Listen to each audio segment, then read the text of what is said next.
Minneapolis mayor warns against villainizing trans community after church shooting. Minneapolis Catholic church shooting at hands of Robin Westman leads to Minneapolis Mayor Jacob Frey warning against villainizing trans community as tragedy leads to uproar on social media amid the latest act of mass violence at the hands of a trans person.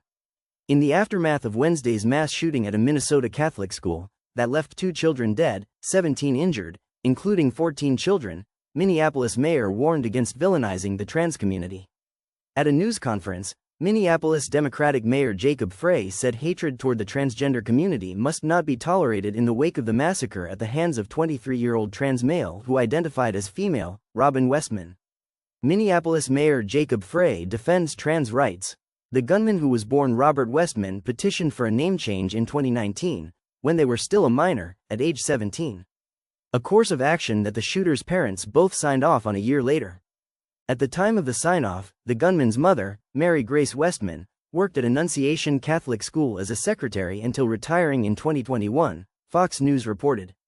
"I have heard about a whole lot of hate that's being directed at our trans community," Frey told reporters Wednesday afternoon.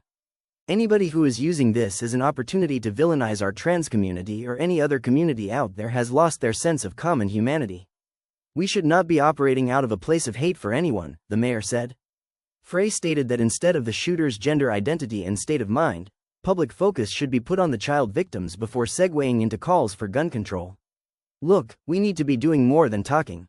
It can't just be words, there needs to be action. When we have seen school shooting after school shooting, when we have seen church shootings by horrible actors," Frey stated. Adding, "to recognize that we've got more guns in this country than we have people.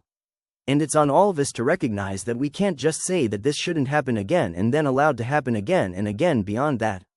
On a page of the shooter's writings that he shared on YouTube, believed to the Annunciation shooter's manifesto, one page had a trans pride flag sticker with "Defend Equality" printed across the bottom, along with a black Alaska 47 sticker laid on top of it. In that YouTube video, which has since been taken down, Westman is seen stabbing the manifesto as he flips through its pages, along with heard muttering to himself in distressed tones, before saying, "Nothing makes me want to stop my plans." "Where is your God?" Westman wrote on one of the magazine clips he posted in the video manifesto, in which he also condemned the Jewish faith in which he used slurs. Wednesday's mass shooting is not the first to perpetrated by the transgender community, with Minneapolis attack the latest at the hands of young individuals transitioning gender and conflicted with self and society at large, choosing ultimately to take out their disillusionment in violent terms. The episode has led to an avalanche of commentators on social media advocating instead of the celebration of trans culture and its permissiveness instead to offer mental health treatment, especially to those prone to acts of violence. Westman's parents have also since been heavily condemned for fostering an air of woke ideology and for signing off on the name change while Westman was still a minor. Commented one user on X, "White liberal women are an actual menace to society." Wrote another, "I refuse to call him Robin. His name was Robert until his mother transed him. He's a biological man who was corrupted with transgender ideology, an inherently violent ideology." Robert Westman was groomed into becoming a kamikaze, a violent vanguard for the Marxist revolution. Adding, "Because critical race theory and queer theory have been forced down the throats of our children. They pack a 1-2 punch. First, with CRT, they groom white youth into suicidal self-loathing. Then, with trans ideology, they groom vulnerable youth, usually with autism or a history of abuse, into committing acts of violence against themselves. Then, they freak out these deranged, brainwashed youth into thinking because they're LGBTQIA, they'll be targeted for genocide by Christians, white men, and Trump. And how do you expect these mentally ill, indoctrinated youth to respond?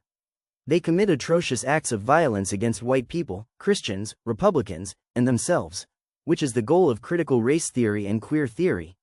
The author stresses they do not share the views posted on social media but wishes to share their existence amongst the public equally alarmed by the latest acts of mass violence at the hands of a trans person. FBI Director Kash Patel in the aftermath announced that the Bureau would be investigating the tragedy as an act of domestic terrorism and hate crime targeting Catholics. Like and subscribe for more.